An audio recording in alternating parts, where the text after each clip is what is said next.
Really, really proud of just the toughness and the effort that our kids played with this weekend.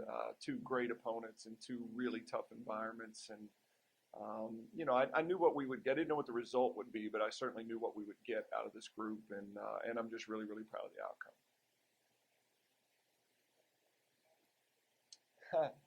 I did. I think they'll tell you I did. Even when we were up 2-0, I literally dropped down in front of them in the huddle and said, look, I expect this to be a long 5-game match. And prove me wrong, I think I said. Yes. But, it was just, I think I have more respect for Rice after playing them than I did watching them on film. They're a terrific team, and that was certainly anybody's match. And, the way our young team stood up and passed that test, I think, is a real testament to who they've been all year long, and certainly the leadership of these two. The girls' first time that coming into that matchup that not only do you think you all are going to be something and you're looking forward to it. How did it feel the moment the match and you have gone through that test and ultimately and you passed it? It was a big win. Like Travis said, Rice is a really good team. They're really well-rounded, balanced. They're a tough team. In our 4 years here now, like they've always been a really tough opponent, and we've gone the length with them, like our freshman year conference finals. It was the same exact environment. We went 5, won by 2. It was a really good atmosphere to play in. But yeah, so much respect to Rice and their program and everything that they've built. Like Emma was saying, they've always been a tough opponent all throughout our 4 years. So I feel like we've almost kind of developed like a little bit of a rivalry over those years. And it was just so much fun to play them, and the atmosphere was like super loud, super competitive, and to be tested in that atmosphere that we haven't really experienced throughout the season was like actually really fun. And I'm really proud of our team and how we responded when we were tested like that. So.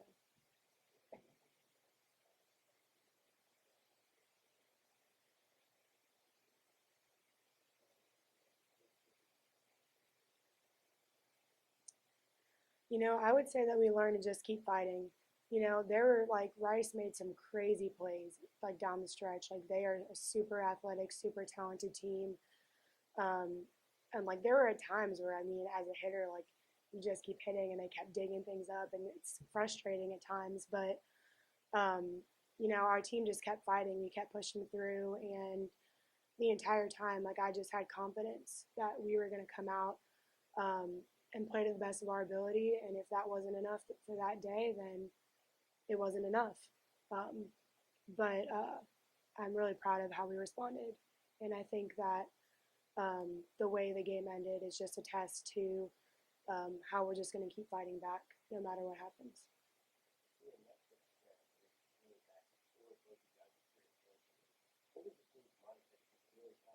Forget about the last one, just try to win the next one, and that way you guys end up winning the match.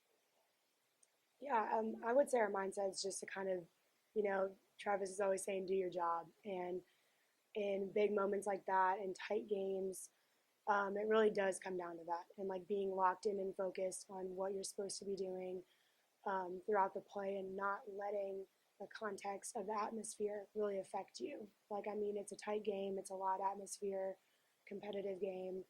But I think like we were all able to just focus on what we needed to do and really take care of business in that fifth set. To add on to that, we kept emphasizing just be aggressive. Like, we have nothing to lose in this match. Like Travis has said all week, the pressure's on them, the challenge is on us. So we kept going up to our hitters to just swing away. Like, we have nothing to lose in this match. I said it last week, and Emma just said it as well. I felt like all week that the challenge was, it was unbelievable to go down there and get a win, much less get two. But I felt like a little bit more pressure would be on them. It was their senior day. They were the higher-ranked team.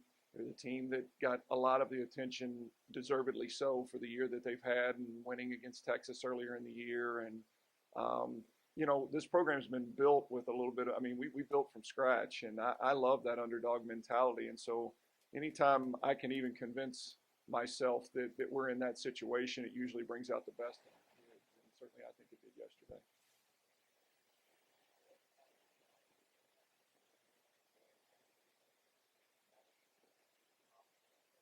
Hmm. Hmm. Well, again, I think both of us were NCAA tournament teams before this weekend, but we certainly, I think, took the doubt out of it. It adds a lot. It adds a win over a ranked team. It adds a win over a top 25 RPI team on the road. I mean, it checks off a lot of the boxes if any of them were left unchecked for us. And so it was. I mean, you can't understate how big a win it was, and what a challenging win it was. It was Rice's senior day. It was six seniors, and the crowd, the atmosphere. It was a challenge in so many ways, and it was, we put the spotlight on Conference USA volleyball yesterday, and I think that it showed that we're a team that maybe you don't want to play later in the year. When we get to tournament time, because it was high. It was not hard to tell that it was high level volleyball when you watch that match going on.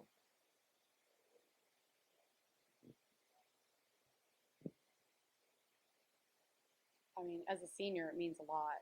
Obviously, coming off of last year, Sophie and I talked about it, and we don't want to end like the 2018 season did. So we've been working really hard to make sure that didn't happen. And there's been a lot of talk about packing Diddle for the last two matches. So I really hope that we get a lot of fans out here and have a great atmosphere again. Yeah, and I want to speak to that one. About people coming out this week. Look, I really want to put a challenge out to Hilltopper fans this week. These kids, they've been through a lot in the last 18 months. We dealt with a season last year where we had to overcome so many things, and got dropped in the first round of the tournament, and for them to reestablish who we are and to put together the season they have. Look, we have a great fan base that comes and watches our team play, but if you're a Hilltopper fan, period, I'm challenging you to be in Diddle Arena on Thursday and Saturday. Thursday night, we have a chance to get a share of a regular season championship, and then if we do, Saturday we have a chance to win it outright. And I'm a WKU basketball fan too, and I've been in Diddle and seen all those seats filled, and so I know there's enough people that wear the red and white that know their way to Diddle Arena.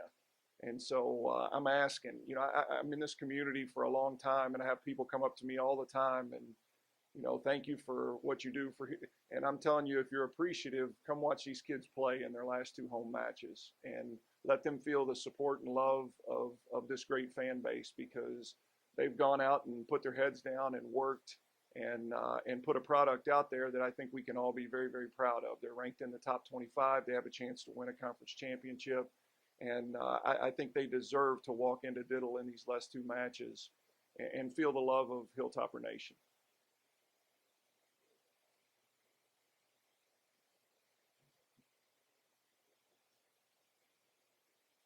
Mm-hmm. Mm-hmm. Mm-hmm. Well, I think it's a product of an upperclassman too.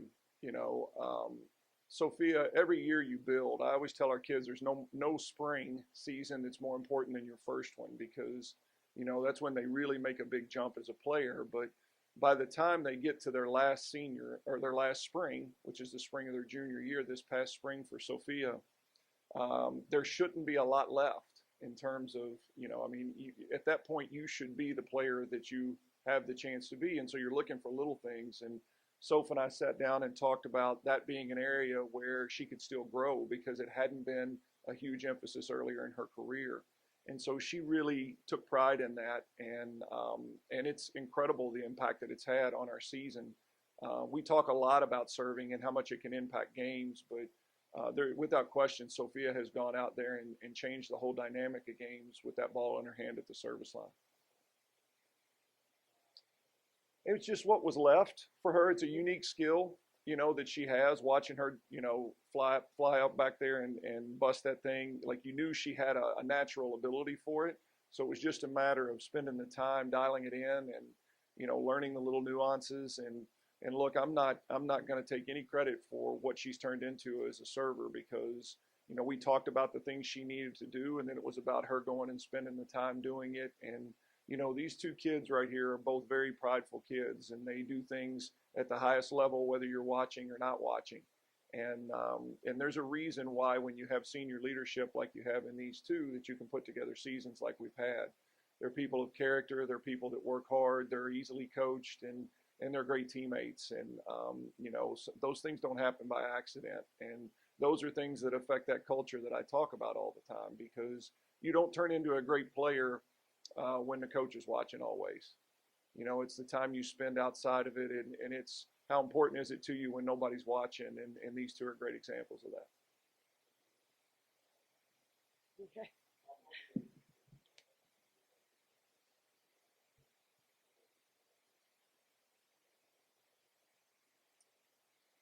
I think with my serve, I think it's definitely more of a feel thing. So I just spent a lot of time like in the gym, like working on it, just really getting a feel for it. Because the more reps that I do, the more comfortable I feel, the more I feel like I can rip the ball, the more I feel like I can place the ball, and things like that. And I think just really taking the time, putting the time in, and getting those reps has really what's helped me to kind of like excel and get to a different level with my serve than I had before.